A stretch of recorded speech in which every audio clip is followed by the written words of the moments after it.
हे राजन, यदि तुम्हारा यही निर्णय है तो मेरी एक विनती सुन लो। मेरे शरीर को 3 हिस्सों में काटकर गिराना।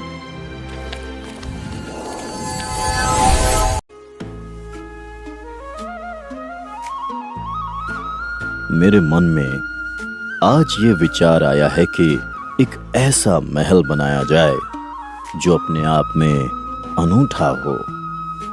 क्यों ना एक ऐसा महल बनाया जाए जो लकड़ी के एक ही स्तंभ पर खड़ा हो।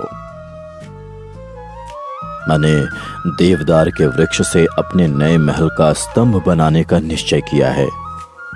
लकड़हारों से कहिए कि वे जंगल के सबसे ऊंचे और विशाल देवदार के वृक्ष को काट कर ले आएं।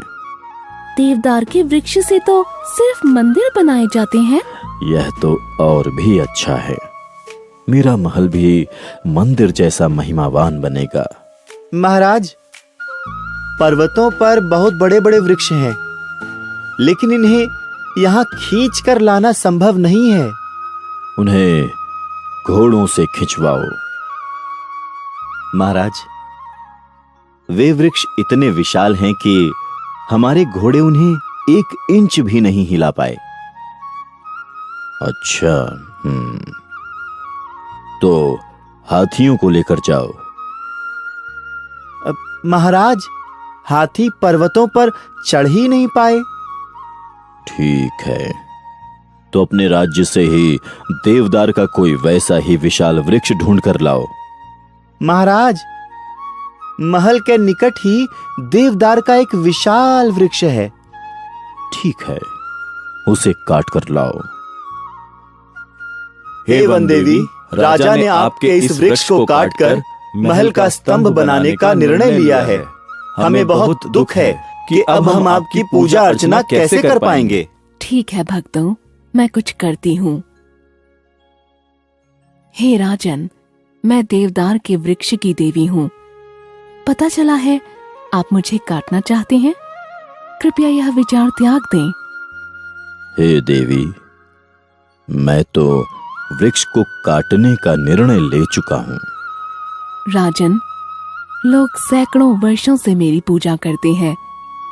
पक्षी मुझ पर बसेरा बनाते हैं। मैं यात्रियों को छाया देती हूँ। मेरे हजारों लताएं पनपती हैं। मैं मिट्टी को कटने से रोकती हूँ। लोग मेरी छाया में आराम करते हैं। वृक्ष को काटने से सभी को कष्ट होगा। हे ममतामयी देवी, आपका कथन पूर्णतया सत्य है, लेकिन मैं क्या करूं? मैं अपने निश्चय को बदल नहीं सकता। हे राजन, यदि तुम्हारा यही निर्णय है तो मेरी एक विनती सुन लो। मेरे शरीर को 3 हिस्सों में काटकर गिराना। सबसे पहले मेरे शीर्ष को काटना, तब मेरे मध्य भाग को और आधार को सबसे अंत में काटना। आपकी प्रार्थना बड़ी विचित्र है। मृत्यु का कष्ट आप 3 बार भोगना क्यों चाहती हो? यदि आप मुझे एक ही बार काट कर गिराएंगे तो मेरे नीचे उगने वाले सारे पौधे नष्ट हो जाएंगे। मुझे थोड़ा थोड़ा करके काटोगे तो संभवतः कुछ पौधे बच जाएं, जो फिर लोगों के काम आएंगे। ठीक है, आपकी प्रार्थना मुझे स्वीकार है। अगले दिन सभा में अब मेरे महल का स्तंभ देवदार के तने के स्थान पर पत्थर से बनेगा।